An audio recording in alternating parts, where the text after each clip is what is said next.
इस कार्यक्रम के प्रायोजक है राजेश मसाले। अब आएगा खाने में असली स्वाद राजेश मसाला के साथ। नमस्कार, स्वागत है आपका। आप देख रहे हैं चर्चा में कौन है और आपके साथ मैं हूं शबा।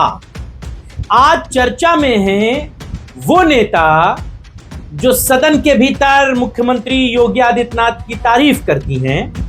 आप कहेंगे कि योगी आदित्यनाथ की तारीफ करना कौन सा पाप है? पाप बिल्कुल है, जब आप अखिलेश यादव की टीम के नेता हों तब।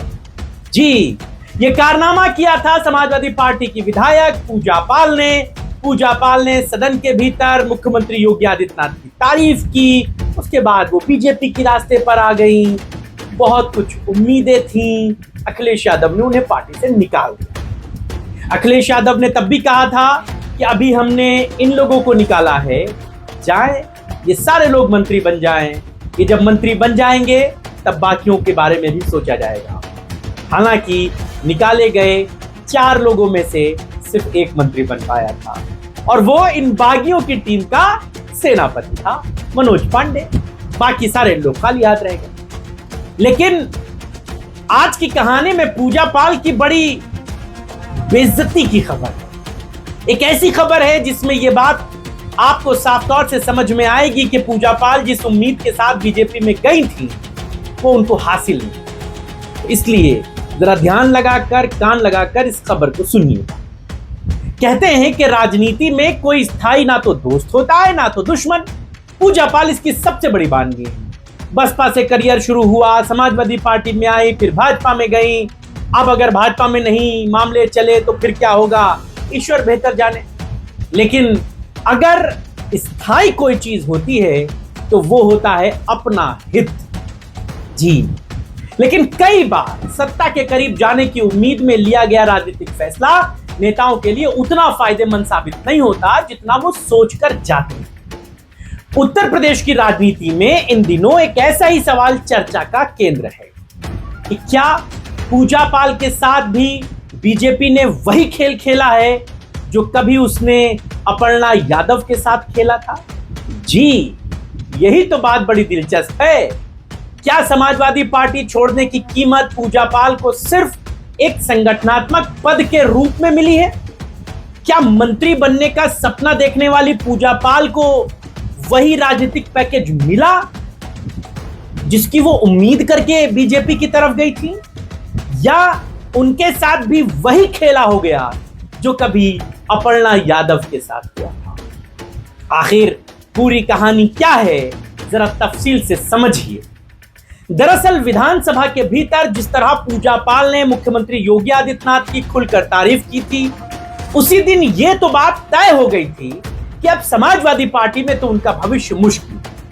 इसके कुछ ही समय बाद समाजवादी पार्टी ने भी कड़ा रुख अपनाया और आखिरकार पूजा पाल को पार्टी से बाहर का रास्ता दिखा दिया।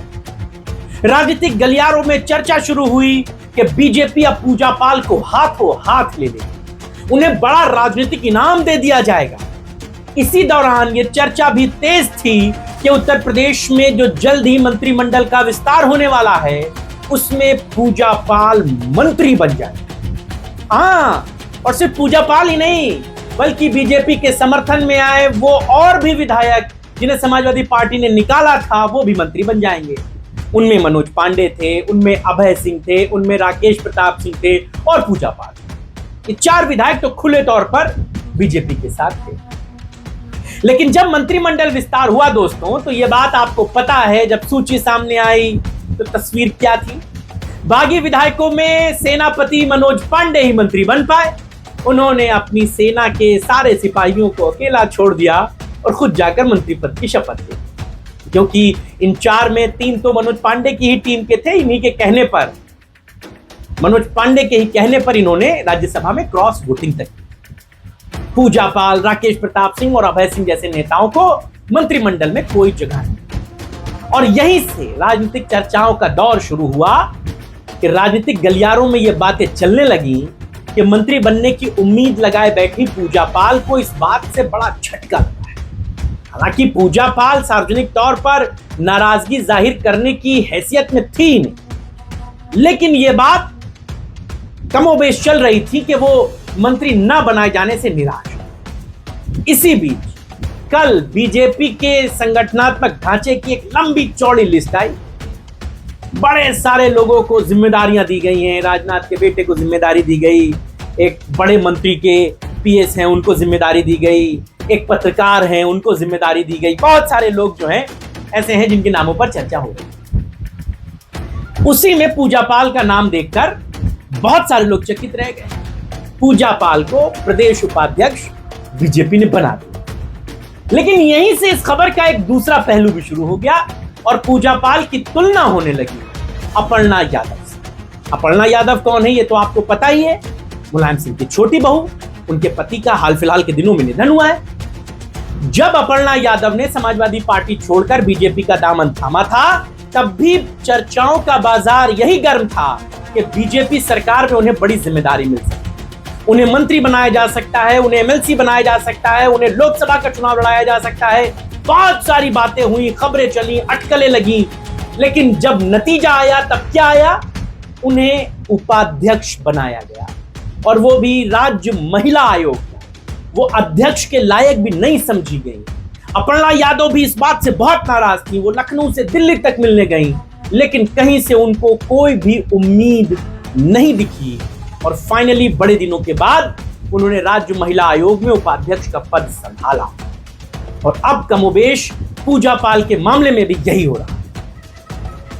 क्या समाजवादी पार्टी छोड़कर बीजेपी में आने वाले नेताओं को तत्काल सत्ता में हिस्सेदारी नहीं मिलती? क्या यह सिर्फ संयोग है कि अपर्णा यादव मंत्री नहीं बन पाई और अब पूजा पाल भी मंत्रिमंडल में जगह नहीं पा पाई? और फिर बीजेपी ने जिस तरह अपर्णा यादव को लॉलीपॉप दिया, उसी तरह पूजा पाल को भी उपाध्यक्ष बनाकर लॉलीपॉप दे दिया। बीजेपी की रणनीति यह है कि ऐसे नेताओं को पहले संगठन और संस्थानों में जिम्मेदारी देकर उनकी राजनीतिक उपयोगिता को परखा जाए, देखा जाए कि आपका स्टैंडर्ड क्या है, आप हमारे लिए कितने काम के हैं। बीजेपी की ओर से हालांकि इस मामले में ऐसा कोई संकेत नहीं दिया गया कि पूजा पाल की भूमिकाएं यहीं तक सीमित रहने वाली हैं और भविष्य में उन्हें कोई बड़ी जिम्मेदारी नहीं दी जा सकती। लेकिन फिलहाल जो तस्वीर दिख रही है, इसमें इतनी बात तो जरूर कही जा सकती है कि जिस बड़े राजनीतिक इनाम की चर्चा हो रही थी, वो लिफाफा पूजा पाल के लिए खाली नहीं है। इसके अलावा एक और राजनीतिक पहलू बताता हूं, यह भी बड़ा दिलचस्प है। पूजा पाल जिस प्रयागराज और उसके आसपास के इलाके की राजनीति करती हैं, चायल जहां से वो विधायक हैं, जिस इलाके में उन्हें उपाध्यक्ष बनाया गया है, पूजा पाल ओबीसी का चेहरा है। लेकिन पूजा पाल ये बात भी जानती हैं कि प्रयागराज और उसके आसपास उनसे बड़ा एक ओबीसी चेहरा है, जिनके बगैर आशीर्वाद के पूजा पाल बीजेपी में तो सरवाइव उस इलाके में नहीं कर सकते। वो नाम है उत्तर प्रदेश के उप मुख्यमंत्री केशव प्रसाद मौर्य का। केशव प्रसाद मौर्य पिछड़ों के बड़े नेता हैं और वो पहले से प्रयागराज और उसके उस बेल्ट में स्थापित हैं। ऐसे में प्रदेश उपाध्यक्ष का पद मिलने के बावजूद पूजा पाल के सामने अपनी अलग राजनीतिक जमीन तैयार करने की एक बड़ी चुनौती रहेगी।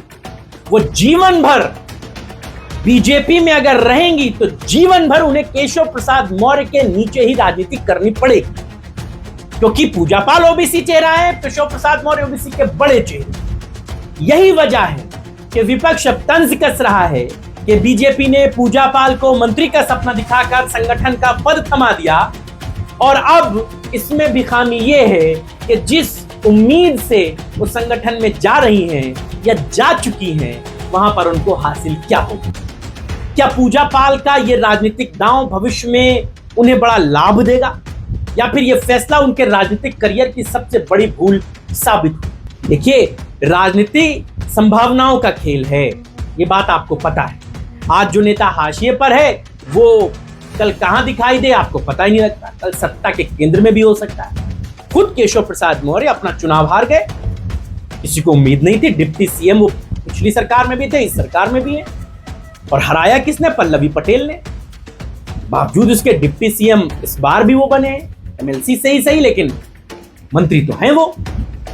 फिलहाल इतना जरूर कहा जा सकता है कि सपा छोड़ने के बाद जिस बड़ी राजनीतिक भूमिका की उम्मीद पूजा पाल कर रही थी, वो पूरी होती नजर नहीं आई। अब देखने वाली बात यही होगी कि आने वाले समय में पूजा पाल को बीजेपी कोई बड़ा दायित्व देती है या फिर क्या होता है ये तो ईश्वर बेहतर जाने।